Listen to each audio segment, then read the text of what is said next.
La semana en RCR. Actualidad, entrevistas, comentarios del acontecer nacional e internacional en la semana de RCR TV.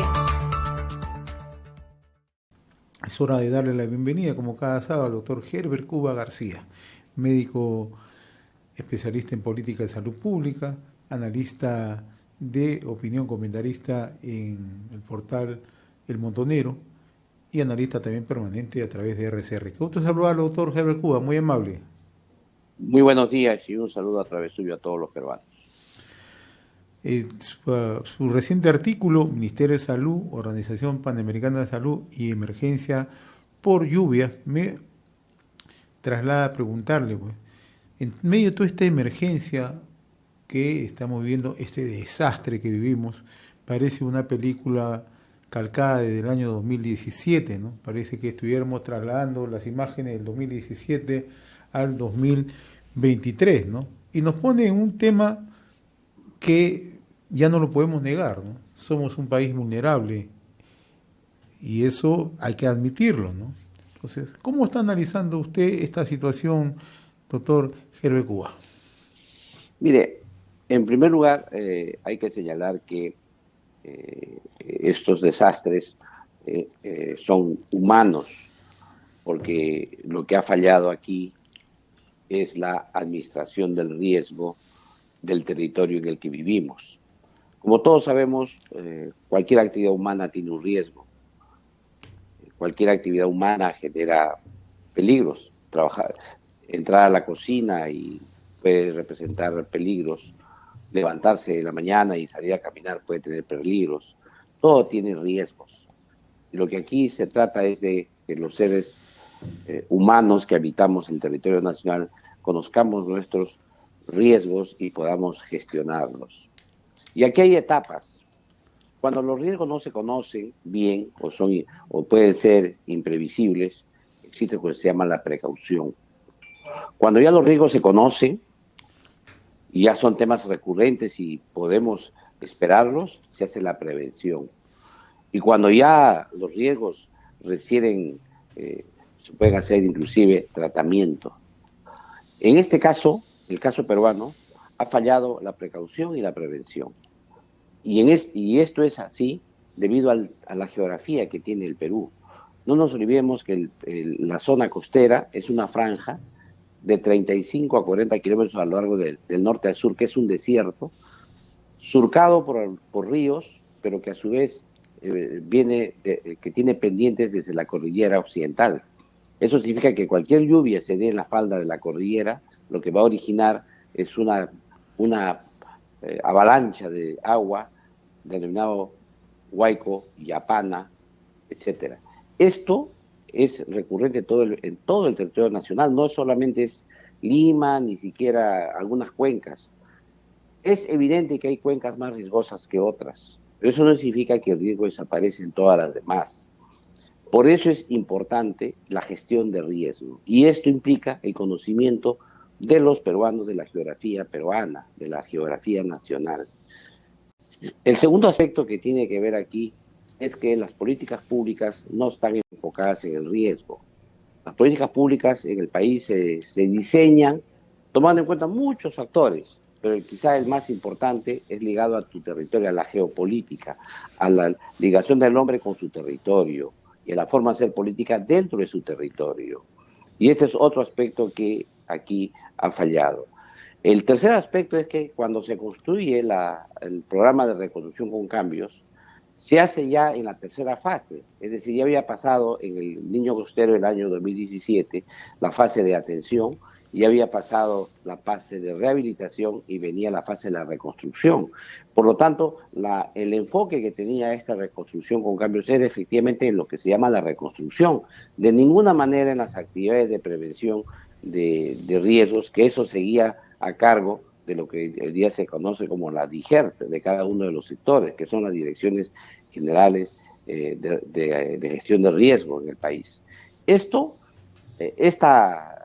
actividad, este distinto enfoque, tiene que ver con la idea que todavía subsiste de que los niños costeros son los eventos recurrentes que ocurren cada cierto tiempo, pero muy prolongados, de 7, 10, 15 años. Lo que hemos tenido ahora es que estos tiempos se han acortado, estos eventos lluviosos en Lima, en la costa peruana, se han hecho más recurrentes. Existe un fenómeno mundial que es el fenómeno del cambio climático.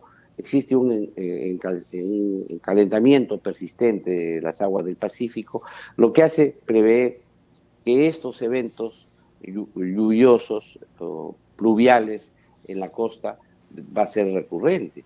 Y además, por último, creo que hay que señalar aquí que el hábito de las personas tampoco está ligado ni siquiera a soportar lluvias. En las casas de Lima se construyen con techos horizontales en lugar de tener techos que tengan algún desfogue de agua de ellos, que tengan algún nivel de pendiente para evitar que el agua se acumule y pueda, por sobrepeso, hacer que los techos colapsen.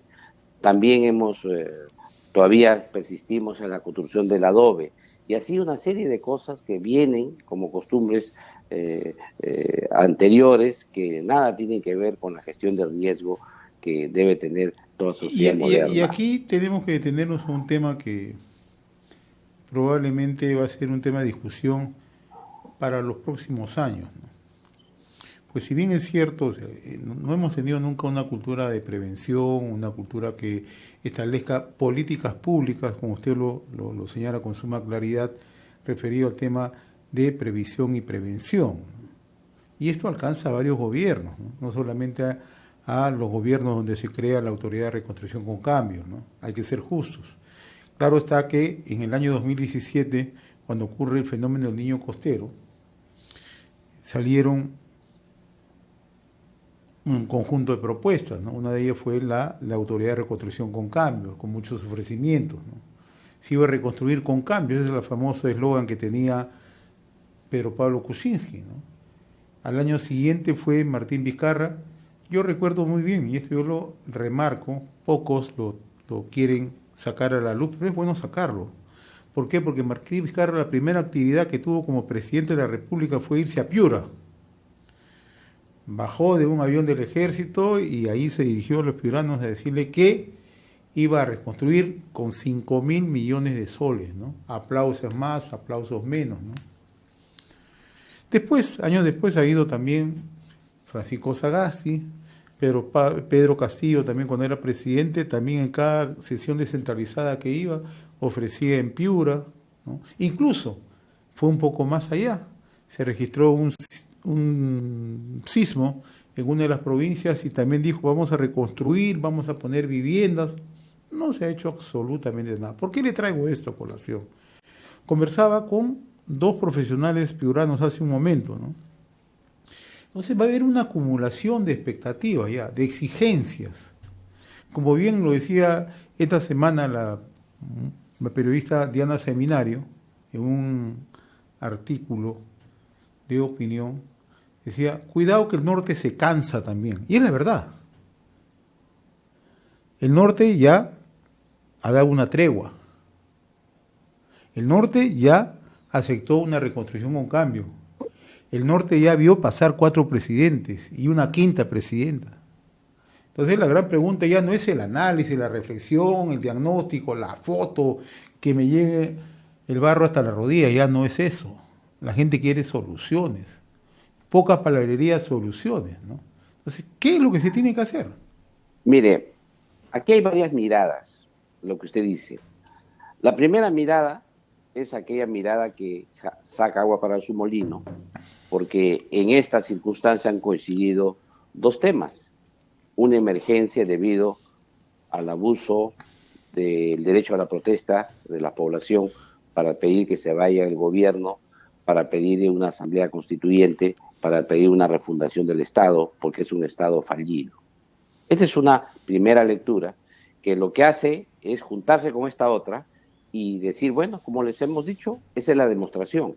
Por lo tanto, vamos a la refundación y a una nueva asamblea constituyente. Esa es una primera lectura. La segunda lectura que se tiene es si es que una institución como la Autoridad de Reconstrucción con Cambios, dirigida desde el Estado, cuyo inicio fue simplemente un fondo para financiar obras, para reconstruir, y al final terminó siendo una unidad ejecutora y al final terminó haciendo obra pública a cargo del Estado. Esas distorsiones en el camino que fueron dadas exactamente en los periodos sucesivos a la que usted plantea, porque una es ser un fondo de financiero que puede participar múltiples actores, incluyendo los públicos y privados, en una reconstrucción. Otra es decir, señores, ahora somos unidad ejecutora, vamos a hacer nosotros los proyectos y otros embarcarse en hacer proyectos, y proyectos que se han hecho de gobierno a gobierno, que están algunos de ellos todavía entrampados. Entonces, aquí tenemos una primera lectura. Si es que es más Estado el que tiene que hacer esa reconstrucción con cambios, o si es que lo que se necesitaba era tener un agente promotor de inversiones para que estas empresas puedan hacer las obras que se requieren. Y esta doble lectura es importante tomar en cuenta, porque lo fácil puede ser en estos instantes echarle la culpa al gobierno, decir, señores, este gobierno no resuelve los problemas de ninguna manera y lo que hay que hacer es tumbarse todo abajo para empezar de nuevo. Pero como usted lo ha señalado, estos temas de los huaicos son recurrentes cada año, con diversos gobiernos de diversos matices. No nos olvidemos que ya va a venir pronto las muertes por los niños en las heladas, ¿no? Que son más o menos un promedio de 450 niños que mueren cada año debido a las heladas. Y esto es recurrente también, debido a que precisamente las viviendas de esas zonas no están acondicionadas para situaciones de temperaturas extremas. Igual pasa con la gente que vive en las quebradas, ¿no? Son gente que vive ahí porque simplemente les han permitido poder hacer ahí sus construcciones, les han dado incluso facilidades para que lo hagan. Uno ha visto, los medios, la televisión y las redes han sido impactantes cuando uno ve casas de 2, 3 pisos que se las lleva el huaico. Estas inversiones se están yendo al agua, que las ha hecho gente común y corriente, gente como usted o como yo, que ha hecho sus ahorros para poder construir su casita. Estos detalles, ¿qué implica entonces?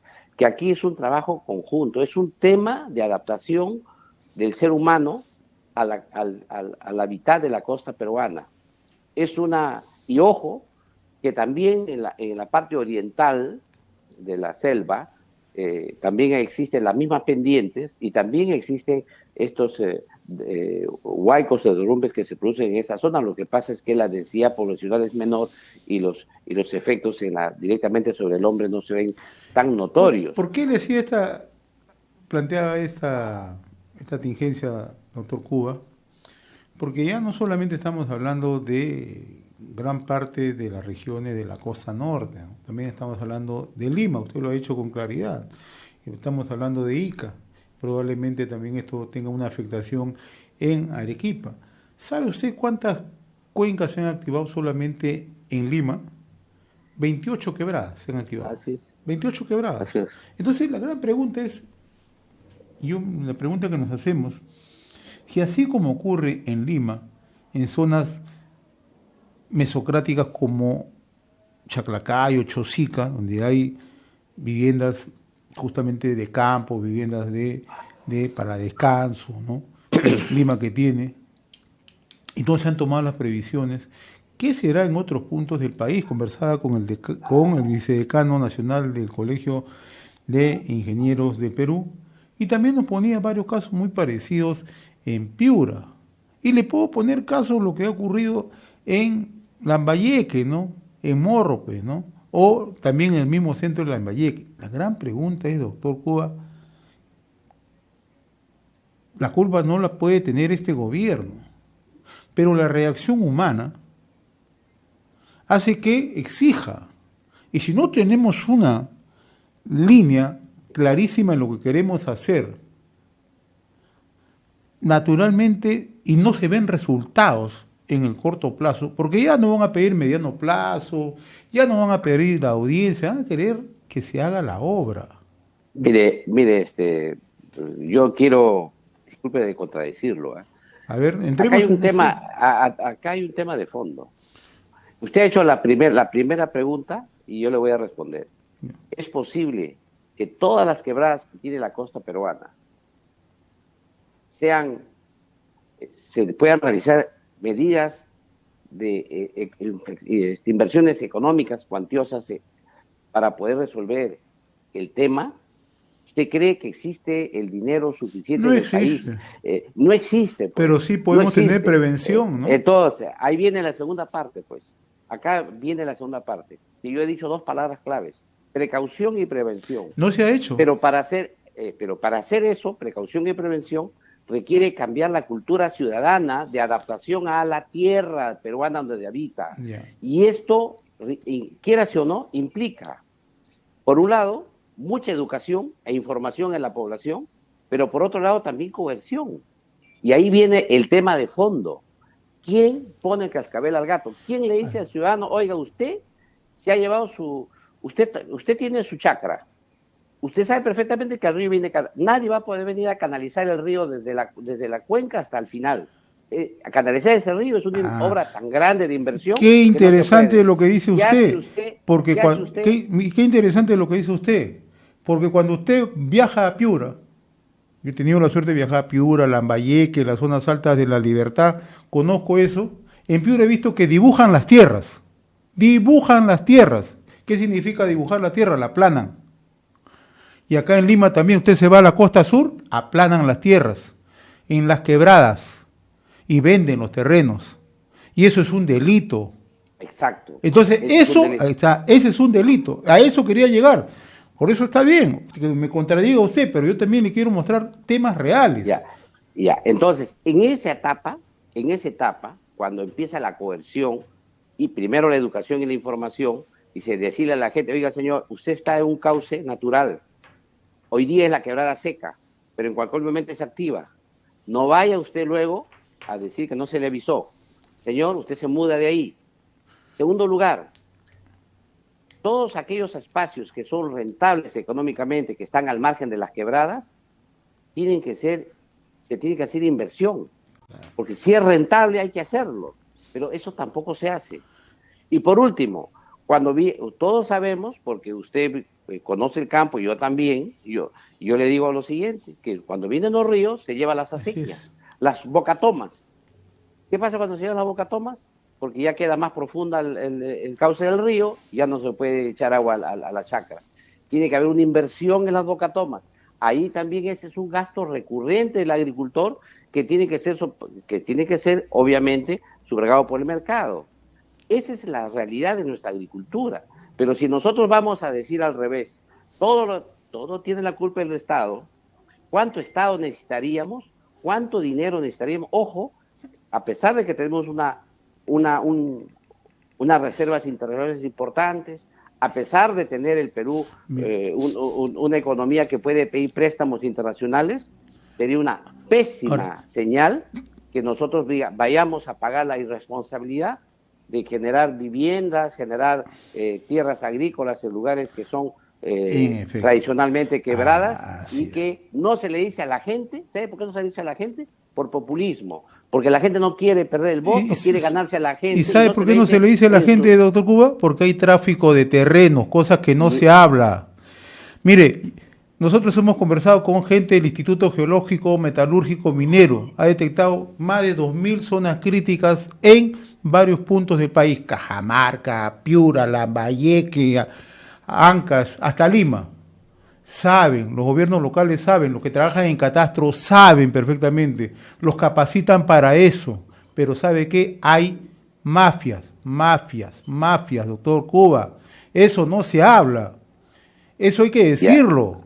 ¿Por qué? Porque el tráfico de terrenos se ha convertido, y eso tampoco se dice, en uno de los negocios ilícitos más rentables en el Perú. Más rentables. Y con alta criminalidad. Así es. Asesinatos hay hasta asesinatos. Así es. Por eso ahora viene la segunda lectura. Nosotros queremos que haya políticos comprometidos con su población a la que sirven. Pero le hemos roto el vínculo esencial que tiene un político con su región, con su distrito o con su elector. ¿En qué forma? Al prohibir la reelección. El alcalde electo que no va a ser reelecto, lo que quiere es culminar su mandato. Y lo que hace es parchar la coyuntura, el momento. No hace obras a mediano plazo o largo plazo porque sabe que para él políticamente no le es rentable, porque él no se va a reelegir. Es lo que tiene que hacer lo inmediato, y lo inmediato no es hacer las obras que usted señala de remediación, sino obras efectistas, que es lo que hacen ahora, es parchar aquí la emergencia.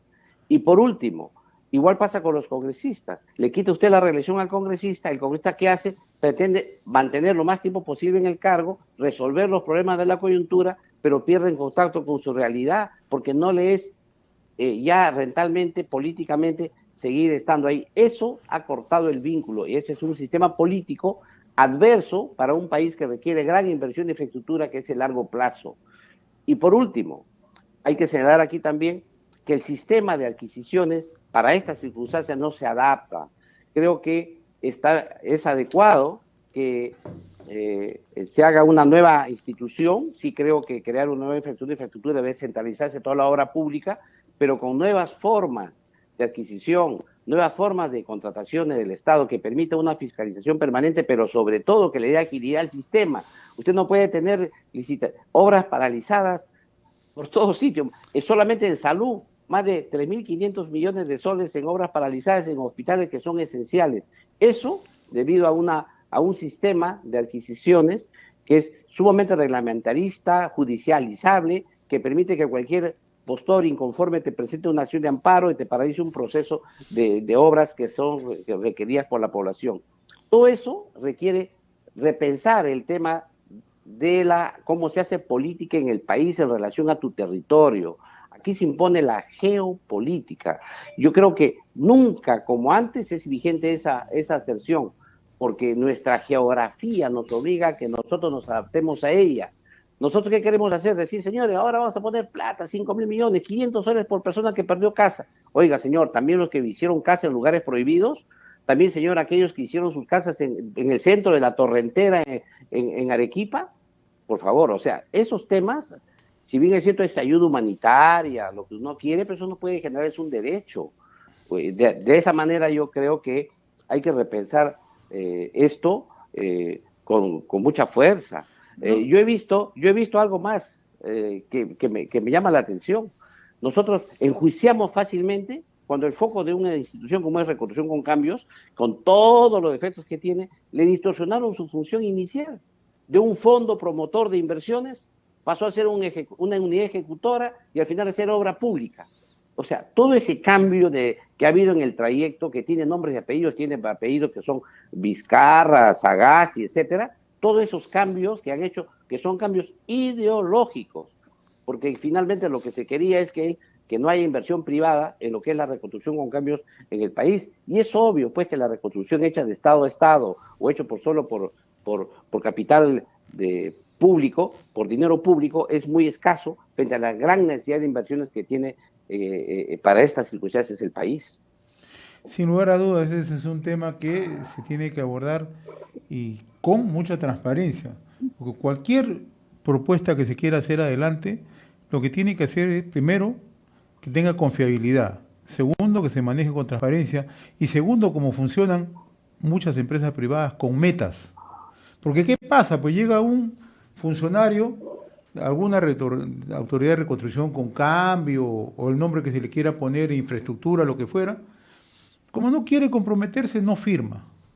La obra no sale, pues. Pero la obra sí la necesitan los pobladores. Ese es el otro gran problema que tenemos en el país, doctor Cuba. Por eso, mire, señor José Hernández, aquí se tiene que repensar, pero las salidas, ojo, mucho cuidado, con esa salida facilista, populista que dice, como fíjense lo que pasa en el norte, no funciona nada, nos vamos todos a la Asamblea Constituyente y refundamos el Estado. Y ojo, refundamos el Estado. ¿Y qué hacemos? Estatizamos todo, ¿no? Y fíjese cómo terminamos, como países vecinos que se encuentran en severas crisis económicas. Aquí hay un dato duro que tiene Ojo, que yo no estoy pensando en eso, yo creo en el libre mercado, soy defensor del libre mercado, abiertamente, y lo repito 50 veces, soy defensor del libre mercado yo no creo en esa función estatista, soy abiertamente, y lo digo todos los días acá, o sea, no, yo lo que digo es que la gente se cansa cuando las mecen, cuando les ponen un columpio, cuando le meten una milonga, como dicen los argentinos. Ahí se cansa la gente. Mira, acá hay 3 temas que el gobierno tiene que hacer medio urgente y no lo hace. Uno es el enfoque comunitario, ir y escuchar a la gente, que haga la gente su catarsis, que diga qué hacer, qué necesita. 2, una buena intermediación política de eso. Y 3, tener un fondo de promotor de inversión para resolver esos problemas. Y es más, que convoque no solamente fondos de inversión, que lo haga el Estado, sino que lo haga el empresariado privado a través de múltiples mecanismos, desde obras por impuestos. Ojo, obras por impuestos sigue siendo estatal, ¿no? Porque son impuestos a futuro. A futuro. Obras de APP y también inversión privada con ganancia neta de la empresa. Porque claro, haces una obra, por ejemplo, haces una carretera y cobras peaje, es obvio que gana la empresa, pero la obra se necesita. Decolmatas un río, ¿no es cierto? Y cobras por eso, obviamente favorece a toda la población. Todo eso el Estado tiene que generar un ente promotor, pero no, lo que no puedes hacer es hacer lo que terminó convirtiendo a la Autoridad de Reconstrucción con Cambios, un ente ejecutor de obra pública. Entonces, eso no va a resolver el problema. Pero lo más triste de todo esto, no escuchan a la gente, no hay enfoque comunitario, y es más, los entes importantísimos en la emergencia inmediata son los que dan servicios. Salud, educación, RENIEC, MIDIS, programas sociales, todo eso. Y eso que debería estar ahí en primera fila, ausente. Nada gana la fotografía del congresista que llega ahí porque el congresista no es ejecutor. Ayer lo único que puede hacer es fiscalizar, pero no puede ejecutar porque no es ejecutor. Y ejecuta es el Poder Ejecutivo. Ayer y anteayer conversaba con 2 personas y le hacía una pregunta muy similar. Una desde la esfera del gobierno regional y otra de la esfera de la Defensoría del Pueblo. ¿Qué ocurre? Lo que usted ha citado hace unos días en varios artículos, ¿no? Esta semana conversaba usted media semana con Lizardo Causa, ¿no? El Ministerio de Salud no hay una respuesta rápida, no hay un nivel de comunicación. Es cierto, esto nos ha desnudado totalmente. Así como nos desnudó con la COVID, nos ha desnudado ahora. Ha pasado el caso de lo ocurrido en Bolívar, que es un distrito que está en San Miguel, en Cajamarca, ¿ya? Entonces lo que se necesitaba era puente aéreo. Y de inmediato se necesitaba para auxiliar a poblaciones que habían quedado aisladas, ¿no? No había brigadas tampoco médicas para ir para la zona. Esa es una realidad. Entonces, aquí requiere de un trabajo integral. Ya no solamente de hacer la carretera, sino cómo llegamos con una respuesta rápida, con una comunicación rápida, con una asistencia que permita justamente brindar seguridad a las poblaciones. Y hay otro detalle, los alcaldes distritales se ponen a llorar, dicen, sí, yo no tengo problema, y ni siquiera son capaces de comunicar sus riesgos, llenar sus fichas de daños, de necesidades, articularlos todos, armar un paquete de necesidades que se requiere para la emergencia, otro para la rehabilitación, otro para la reconstrucción. O sea, son trabajos de gestión eso, que no implica dinero, porque ese dinero va a venir de las fuentes que se puedan conseguir. Hay dinero que también tiene el propio municipio, porque no nos olvidemos que el municipio también es un ente recaudador, ¿no es cierto? También tiene sus ingresos, también tiene el gobierno regional lo propio, y también tiene el gobierno nacional. Pero en esta catástrofe, ¿no?, humana, porque de la naturaleza hace su trabajo en modo recurrente, es un tema de adaptación del humano a la naturaleza. Entonces, en esta catástrofe, lo que vemos que todo el mundo mira para arriba. El alcalde dice, oye, el gobierno regional. ¿El gobierno regional? Ah, el gobierno nacional. ¿Y el gobierno nacional qué dice? El Congreso. ¿Y el Congreso qué dice? No, ¿sabe qué, señores? El Ejecutivo. Y al final, el pueblo, que se vayan todos. O sea, esto es una locura.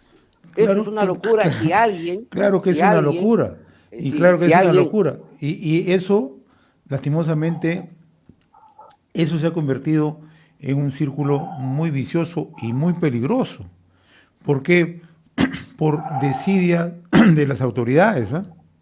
Porque han tenido la oportunidad de hacer trabajo de prevención, de previsión y probablemente las grandes obras a largo plazo, pero que la población sienta que se están haciendo esas obras, pero por lo menos iniciar una cultura. Nada de eso se ha hecho.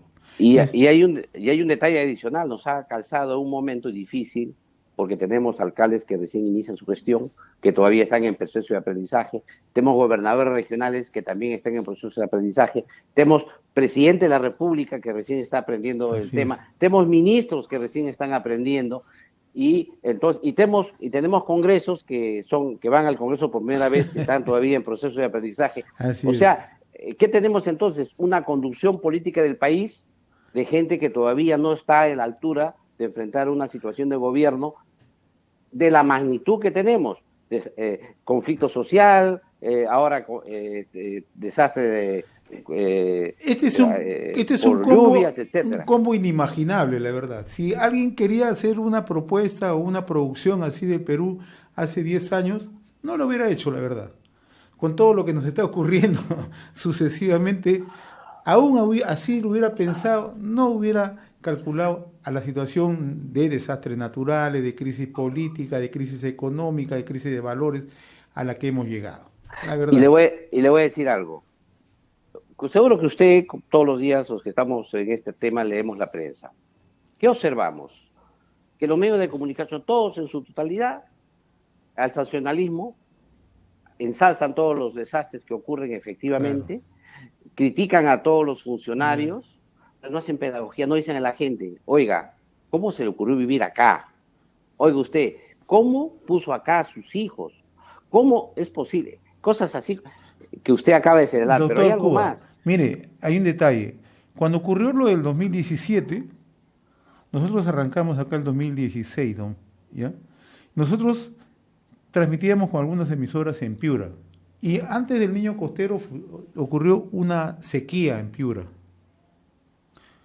Y advertíamos, hay una sequía, después llegó el Niño Costero. Nadie hizo caso. Nadie hacía caso. Conversábamos con especialistas en ese entonces de Senami, venía el doctor Quispe del Senami acá, los estudios a explicarnos lo que podía ocurrir en el norte del país, ¿no? Venía la doctora Grinia Ábalos también del Senami a explicar lo que estaba pasando, hablábamos con el doctor Ferrada que también explicaba lo que estaba pasando, nadie hizo caso. Cuando ocurrió la tragedia del 2017, todo el mundo se puso botas, todo el mundo se puso el chaleco y estaba en primera plana. Hoy veo lo mismo. Nosotros hace 2 meses, acá está mi coordinador general que no nos deja mentir, 2 meses estamos advirtiendo lo que se viene en Cajamarca, en Tumbes, en Piura, en Lambayeque, en Ancash. Hemos venido advirtiendo, ojo, y no nos deja mentir la Defensoría del Pueblo, que permanentemente abordamos ese tema. Mucha gente dirá, este está loco, ¿por qué toca esos temas? Tiene que tocar la bronca que hay en el Congreso. Este está loco, ¿por qué no toca el tema? Tiene que tocar el tema de la bronca de la presidenta con sus ministros, ¿no? Sí, pues, esos son los temas que se pierden de vista y que ahora, claro, como usted dice, ¿no? Van en primera plana, están al frente, tomando el primer ángulo, ¿no? Que se derrumba la casa. Y en realidad está bien, ese es el trabajo también del periodista, pero no hemos incidido en algo, en la parte preventiva, en la parte de haber alertado. Esos son temas que no se tocan, doctor Cuba, esos temas no venden, no son rentables económicamente, pero sí socialmente deberían ser rentables. Ahora, mire, algo adicional, algo adicional.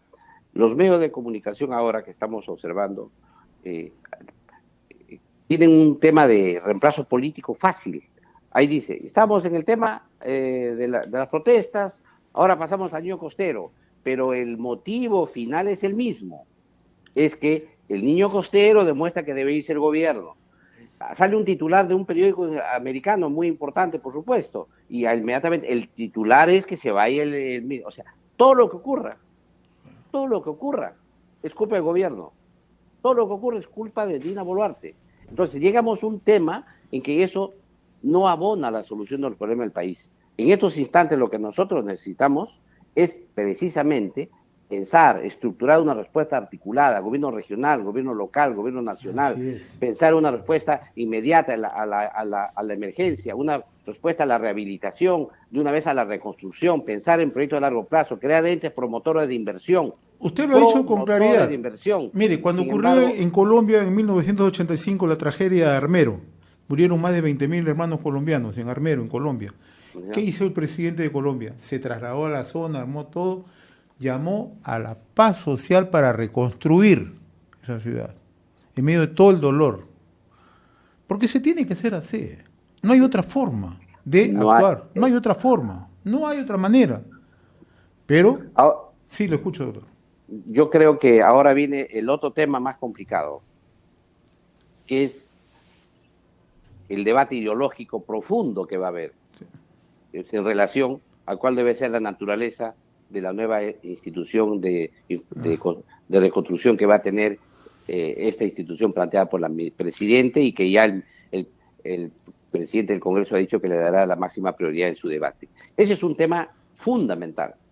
El segundo tema fundamental que va a haber debate ideológico profundo va a ser el rol del alcalde de Lima Metropolitana en relación a estas actividades realizadas. Usted ha visto que por ahí ya van por la formita, que dijo usted, que dijo lo otro, cuando el tema de fondo está en la forma en que ha recibido la alcaldía de Lima el nuevo alcalde. Y el tercer aspecto que se viene encima va a ser cómo vamos a, en esta etapa, en los programas sociales, cuál va a ser la actitud que se tome con los programas sociales. El tema va a ver con los subsidios del Estado. El tema de la educación va a ser clave aquí, porque obviamente hay una contienda enorme en relación a la currícula, a la malla curricular que existe en el Perú y que tienen las regiones, y Lima Metropolitana como región educativa. Y tercero, el tema de la salud. Yo creo que todos esos debates van a ser ahora, se van a trasladar evidentemente al Congreso de la República, pero va a ser un diálogo, un debate ideológico muy rico, que ojalá llegue a buen puerto en el más breve plazo, que la gente comprenda que con solo las actividades del Estado es imposible salir de la crisis. Una de las grandes herramientas que tiene el país en estos instantes es un poderoso sector privado que ha mantenido, a pesar de la crisis política, un crecimiento económico del país. Y se requieren inversiones y más inversiones. Y se requieren más inversiones. Ese tema espero que sea comprendido en los debates, y no se gane por la ideología, que nos vayamos a la victimización permanente, a decir que los han sido abandonados, que son ahí, y por lo tanto al final un asistencialismo extremo y solamente un trabajo estatal que no va a resolver los problemas del país. Doctor Cuba, hemos hecho una catarsis, pero creo que siempre es bueno entender dentro del punto de vista, con mucho respeto, con mucho afecto, qué es lo que se tiene que hacer. Y creo que coincidimos en la parte final, se tiene que actuar. Y tengo un cachito, por favor. ¿Cómo no, doctor Cuba? Está en relación con una apreciación que he hecho sobre este viaje que hizo la ministra de Salud a Estados Unidos, y con decisión de salida del viceministro desde la cartera de Salud también. Aquí hay algunos aspectos. Primero es que en el mundo sufrimos una pandemia, la COVID-19. Segundo lugar, hay una norma internacional que se llama el Reglamento Internacional de Sanitario, que permite a los estados poder intervenir con información, con recomendaciones para que se pueda enfrentar las pandemias. Sobre todo tiene que ver esto con el tema del tráfico de personas que viajan de todo el mundo, y por lo tanto algunos requisitos para viajar, etcétera, y eso requieren reglamentos internacionales que traspasan nuestras fronteras. Pero este reglamento, que es muy importante, se demostró incapaz de poder enfrentar la pandemia COVID-19. Y por eso es que se ha propuesto que debería hacerse un nuevo tratado que tenga que ver con algunos mecanismos que sean vinculantes a los 194 estados que están en la Organización Mundial de la Salud, para que estos acuerdos vinculantes sean de cumplimiento obligatorio por los estados en casos de pandemia, y que permitan resolver algunos temas, ¿no? Que las grandes potencias no se apoderen de los últimos adelantos de la ciencia y la tecnología. Acuérdese usted cómo se acaparaban las vacunas, o cómo se acaparaban los insumos, las mascarillas, etcétera, y evitar de que haya una racionalidad un poco más equitativa en el mundo en estas circunstancias. Para eso se ha creado un grupo de trabajo que tiene como fundamentos preparar un documento final que pueda ser aprobado por la Organización Mundial de la Salud el año 2024. Se ha preparado el primer borrador, que ha salido publicado los primeros días de febrero, y este borrador lo ha presentado en sociedad la Organización Panamericana de la Salud, lo ha puesto en discusión el día 14 de marzo. A esta reunión es la que acudió la ministra de Salud. La pregunta que uno tiene aquí es, normalmente, ¿cuál es el ministerio que se encarga de ver todos estos borradores de normas al plano internacional? Es el Ministerio de Relaciones Exteriores, primer tema. Segundo tema, como es un tema de salud, el aspecto técnico lo tiene que cubrir el Ministerio de Salud, pero el aspecto técnico tiene que cubrir el Ministerio de Salud también en función de consensos que se obtengan con los diversos actores que tiene el Ministerio de Salud y el Sistema Nacional de Salud en el país.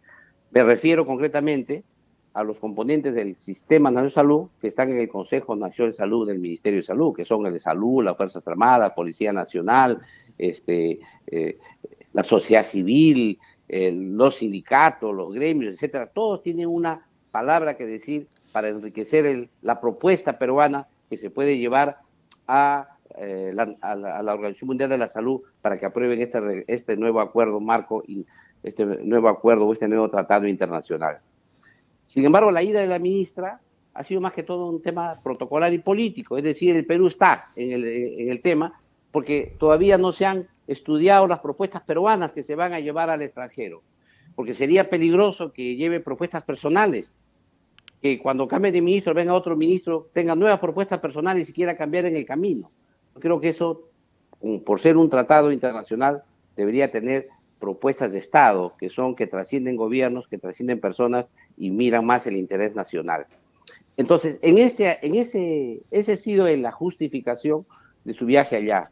El tema de que viaja con su hijo menor de 11 años, el tema de que haya coincidido con el tema de las lluvias en el país, el ciclón Yaku, ya ese es un tema ético, moral y político que debería evaluarse frente como se dice, a un costo-beneficio del otro. Yo creo que ahí era innecesario, porque tranquilamente este evento, como decía, es una represión política, podría haberse llevado con un funcionario de menor jerarquía. Sin embargo, ya ocurrió el hecho. Se suma a otro tema, que es que en Ayacucho un grupo de personas agrede verbalmente, insulta al viceministro en un restaurante que estaba almorzando y según él había una botella de vino en el piso que supuestamente, según uno, estaba tomando licor, según él estaba haciendo un brindis. En esa circunstancia de esa agresión verbal, él sale de ahí, pasan las imágenes en los medios de prensa y el hombre viene a Lima. En esta circunstancia hay varios aspectos que yo analizo en el artículo. Uno es la agresión propia, que nadie no debería ser agredido, sobre todo en un local público. Pero al margen de eso, viene lo otro, ¿no? Estaba tomando licor o era el brindis después de un almuerzo. Y tercero, ya había acabado sus actividades, ya estaba camino al aeropuerto, previo a venir a Lima de regreso. Entonces, esos temas no se han discutido, porque la decisión ha sido inmediata. Y el tercer tema que analizo aquí es cómo es posible, ¿no es cierto?, que quien lo cesa en el cargo, quien hace los cambios, no es la ministra de Salud, es el ministro de Economía que estaba encargado de la cartera de despacho de salud. Entonces, ahí viene el problema. Es que si ya estaba la ministra a horas de llegar al Perú, ¿por qué hacen esos cambios importantes en la conducción sectorial que es un viceministro de Estado? Entonces, esas discusiones se tienen yo relato en el artículo, porque deben servir para darnos cuenta la importancia política que tiene en estos momentos la gestión del sector salud. O sea, cómo es que se nota dentro del propio esfera de gobierno, cómo el Ministerio de Salud pierde liderazgo y cómo es que la reclamada presencia del Ministerio de Salud para enfrentar el ciclón Yaku, ¿no es cierto?, cómo es que se ve traslucido con eventos que, entre comillas, podrían ser considerados anecdóticos, pero que en realidad dan cuenta de la forma en que se conduce el sector. Muy bien, doctor GB Cuba, yo le agradezco la amabilidad y ojalá pues un sábado es un saltito, vengas acá a los estudios, ¿no? Para hacer una conversación mucho más directa, mucho más... Porque en realidad de eso se trata, ¿no? De intercambiar puntos de vista, de ver un poco lo que está pasando en nuestro país, ¿no? Y eso es el objetivo semana a semana de conversar con usted. A mí me da mucho gusto tener este encuentro, esta reunión. Lo he extrañado hoy día nuestro amigo Carlos Cabrera. Espero que la próxima sí ya se encuentre presente, porque siempre el debate así picante y agudo que le pone, a veces a uno lo deja pensando todo el fin de semana. Una catarsis, pues. Catarsis. En realidad Perú necesita este tipo de debates que sean alturados, porque, fíjese antes de ir con esto que voy a culminar, lo que va a ocurrir en Piura, no van a debatir así en los niveles que estamos debatiendo nosotros, conversando nosotros, intercambiando puntos de vista. Ellos están en la necesidad de exigir. Entonces, el gobierno va a tener que hilar fino, como dice usted, va a tener que mirar en la perspectiva qué hacemos para cumplir, para generar confianza como gobierno, no, como Estado. Exacto, como Estado. Así es. Esa es la respuesta. Doctor, muy bien, un abrazo Cuídese. Una vez más. Ya. Gracias por todo. Adiós. Hemos presentado La Semana en RCR TV a través del canal 796 de Cable Más.